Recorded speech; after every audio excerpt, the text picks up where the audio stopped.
Je salue le peuple de Dieu, je suis le frère Reçu, me voici encore avec vous, frères et sœurs, pour continuer sur le testament des nations, du premier testament des nations. Nous avons parlé du premier testament des nations par rapport au testateur, par rapport à l'héritage. Et c'est sur cette partie-là que nous nous sommes arrêtés et nous avons promis aujourd'hui continuer. Aujourd'hui, nous allons parler de Israël. Et nous allons continuer avec Adam et son image. J'ai lu les Écritures, Genèse 5, 1 à 5. Voici le livre de la postérité d'Adam lorsque Dieu créa l'homme et le fit à la ressemblance de Dieu. Il créa l'homme et la femme, il les bénit et il les appela du nom d'homme lorsqu'il fut créé. Adam, âgé de 130 ans, engendra un fils à sa ressemblance selon son image et il lui donna le nom de Seth.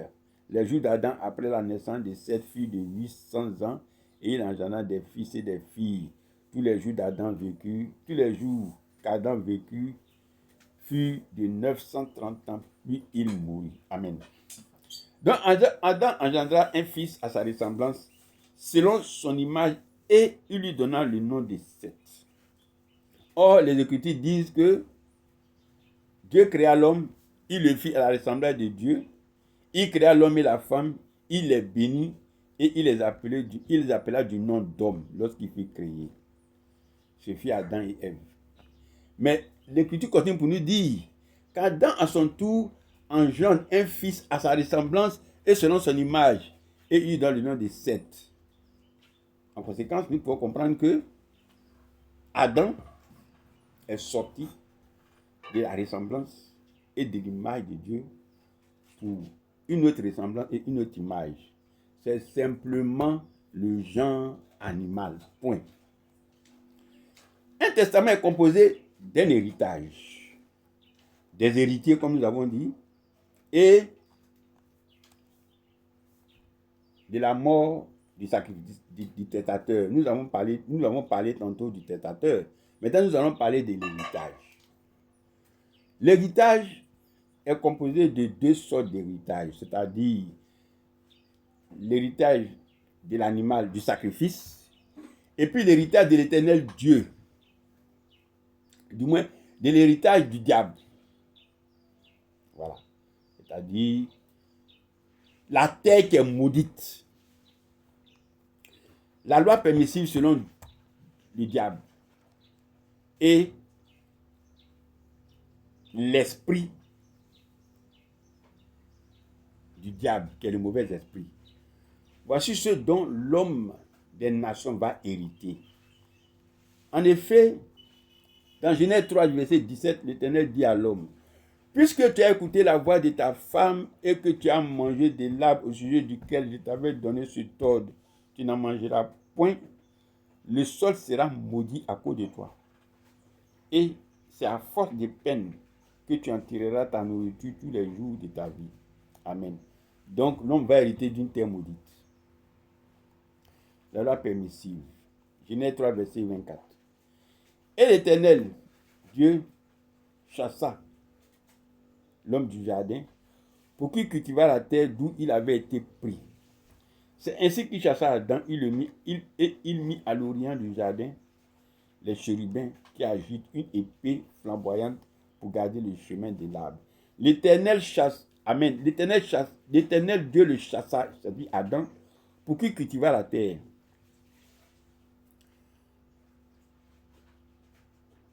En effet, c'est conduit en esprit et en vérité par le diable, selon la loi permissive de Dieu, que le diable va, comme il le fait d'habitude, pervertir, que l'homme devait féconder, multiplier, remplir la terre et la l'assujettir, et dominer sur les poissons de la mer, sur les oiseaux du ciel et sur tout animal qui se meut sur la terre.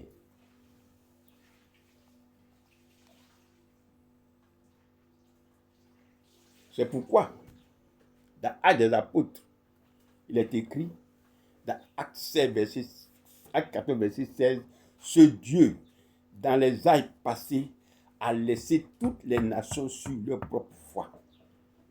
Amen. En effet, les hommes vont vivre selon la loi permissive de Dieu et de Dieu, mais à la manière du diable. C'est pourquoi nous allons parler automatiquement de l'homme et le diable, c'est-à-dire l'esprit du diable, dont l'homme va hériter. C'est la connaissance du bien et du mal. Sur les Écritures, Dieu a dit à l'homme, tu mangeras de tous les arbres du jardin, mais ne mange point de l'arbre de la connaissance du bien et du mal. Pendant la transgression, le diable s'adresse à la femme, qui est la représentation de la chair de l'homme. Selon qu'il est écrit, et l'homme dit, voici cette fois celle qui est os de mes os et chair de ma chair. On l'appellera femme, parce qu'elle a été prise de l'homme. Et ensuite, par la chair, le diable va installer la connaissance du bien et du mal dans l'esprit de l'homme.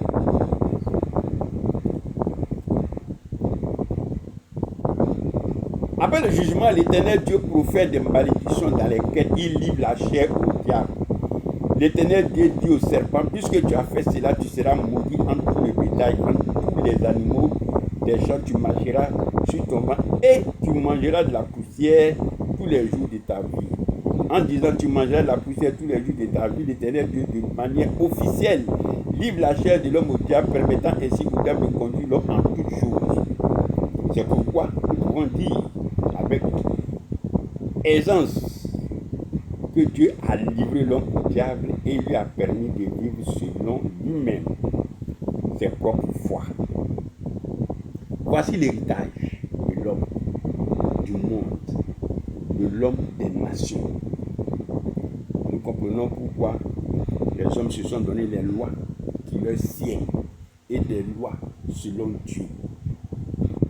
Les héritiers, l'homme être vivant, évidemment, dans un testament, il y a des héritiers.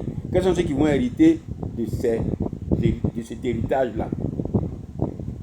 Dieu forma l'homme de la poussière de la terre, il souffla dans ses narines un souffle de vie et l'homme devait un être vivant.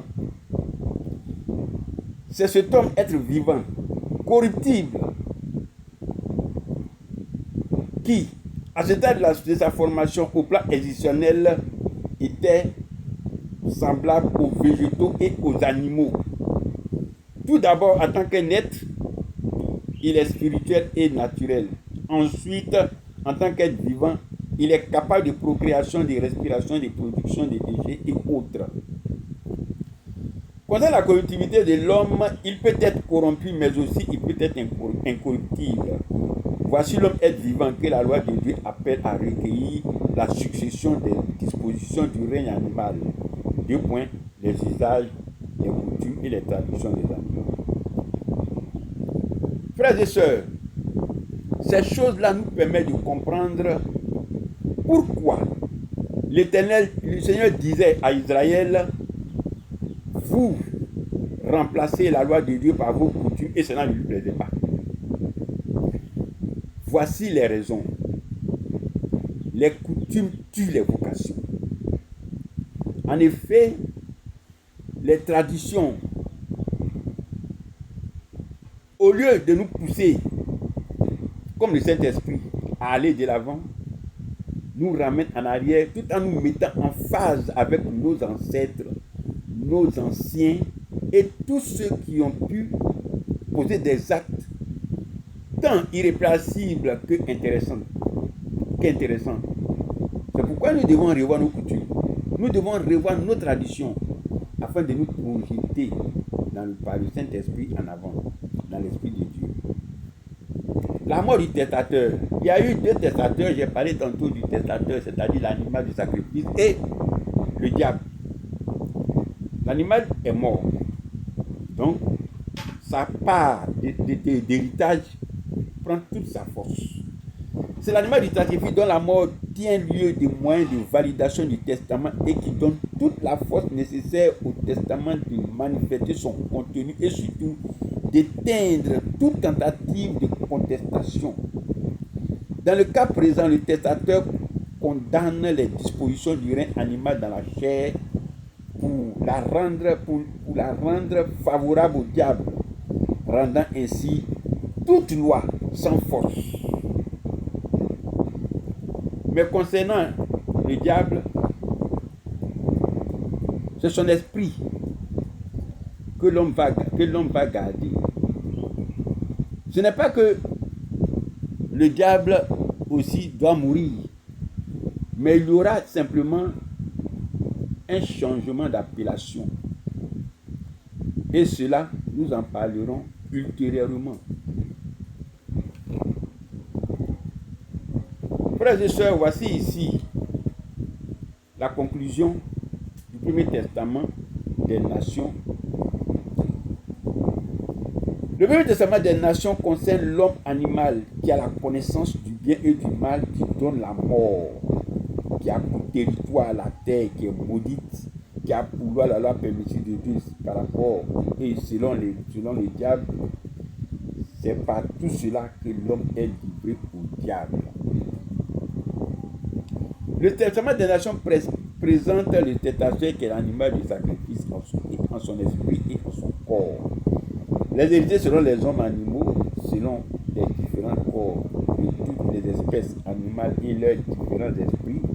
L'héritière sera le règne animal en esprit et en vérité. Et enfin la mort du testateur qui n'est autre que l'animal sacrifié, afin que l'homme animal manifeste la vie selon la chair, c'est-à-dire la vie selon le règne animal, avec en plus le mauvais esprit du diable pour le conduire en toutes choses. Amen. Frères et sœurs, c'est ici que se finit la deuxième partie du testament. Et nous allons parler prochainement de la première sacrificature des nations. Que Dieu vous bénisse. À très bientôt.